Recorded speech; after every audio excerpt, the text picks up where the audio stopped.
Hello again, my name is Jasmine and I'm a health educator with Maine General Medical Center's Community Health Department and the Peter Alfond Prevention and Healthy Living Center.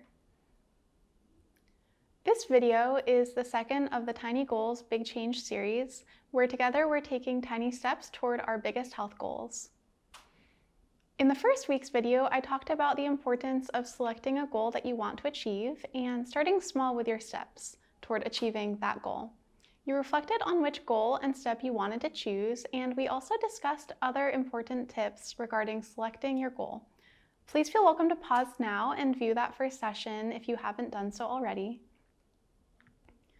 This week, I'll ask you to reflect on how your tiny goal went, and I'll also discuss how to respond well when your steps don't go according to plan, and share some ideas for navigating both anticipated and unanticipated challenges. We'll also learn what it means to identify our why and take some time to do that.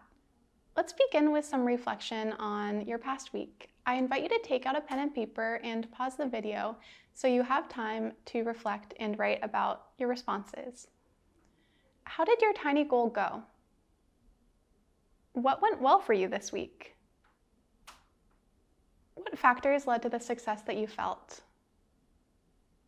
What challenges arose for you related to your tiny goal? I hope you feel successful about how your tiny goal went, but if you don't, please understand that this is also part of the journey.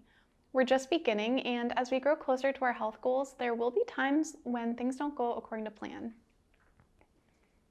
Whether you feel that your plan was successful or you learned something that doesn't work as well for you, either way is still evidence of growth. When things don't go according to plan, try to clearly identify what factors led to that. This will help inform your future steps. It's important to remember that missteps don't determine your future, but how you respond to them does. When things don't go according to plan, try to take a moment to breathe. Consider taking one of the following steps after you've breathed. Talk with someone supportive about what happened, such as a close friend or family member, a mentor, or a health coach. This can help bring light to the situation and provide encouragement as well. Identify what exactly led to things not going according to your plan. This can help prevent a similar result in the future. Take positive action, such as making a healthy meal for yourself, organizing your space, reserving some time to rest, or another step that will help you move forward in a positive direction. And a final idea is to make sure your tiny steps are actually tiny, although it can feel tempting to take on more. Research really does show that starting small is an effective and sustainable approach. These ideas can help you more confidently respond when your steps don't go according to plan. However, you can also prepare to improve your outcomes ahead of time. One way you can do this is by anticipating challenging times. And here are some ways that you can prepare for anticipated or unanticipated challenges ahead of time. First, create accountability by sharing your goals with a close friend, family member, or other person you can trust. Ask if they can be there for you when you need support, and check in from time to time to see how your journey is going. Create self-check-ins. Try to keep a pulse on how things are going with you so you're able to take preventative action before challenges become too overwhelming. You may find it helpful to do some brief journaling before bed, or ask yourself how you're doing before you step out the door in the morning, for example. Reserve some time to reflect on what circumstances can pose challenges. What tends to stress you? Perhaps it's parenting, finances, health problems, or just the busyness of life.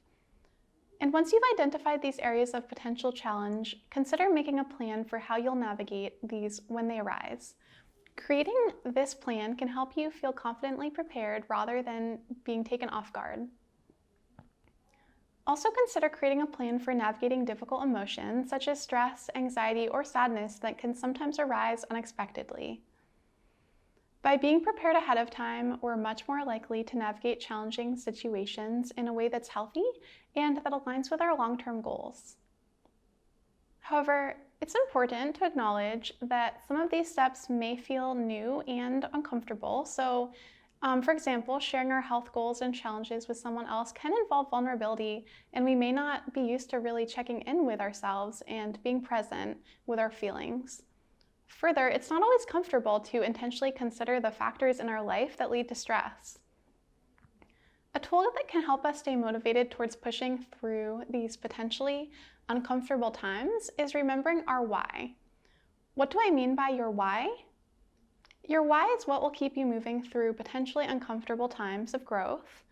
Why is it that you're here pursuing positive steps? When you think about health-related goals, what excites and energizes you about it? For some, this might be a desire to feel well throughout the lives of younger generations, to participate in favorite hobbies, to prevent costly health concerns, or to simply enjoy an elevated quality of life in general. My why is my desire to feel my best for all that life brings. I experienced quite a few health challenges as a child that prevented enjoyment of everyday activities, so I'm familiar with how painful it feels to miss out on life due to not feeling well. This helps me stay motivated when change feels uncomfortable or when the easier path appears. I invite you to take a moment to pause the video and actually write down your why. This may be helpful to reference in the future. Remember, when you selected your goal and tiny step during last week's video, I emphasized the importance of these being things that you really want in your life, not things that you feel you should pursue. If you're realizing now that your health goal and tiny steps don't really excite and energize you, this is actually very helpful and insightful. You're seeing this early on, which makes it easier to pivot towards a different path. If this feels accurate for you, take some time to reflect more on which path you would like to walk toward. In other words, which big health goal and what tiny step might you want to switch to? If you still feel happy with your health goal and tiny step, this is also great information to have. And with this in mind, we are going to transition now to deciding on your tiny step for the next week. You're welcome to maintain the same step or alter it in a way that will help you feel more successful. Regardless, please do remember to make sure that your tiny step is in fact tiny. And as I mentioned before, it can feel tempting to keep adding on more. But as we add on more, evidence really does show that staying small is an effective and sustainable approach. So please try to keep your steps simple.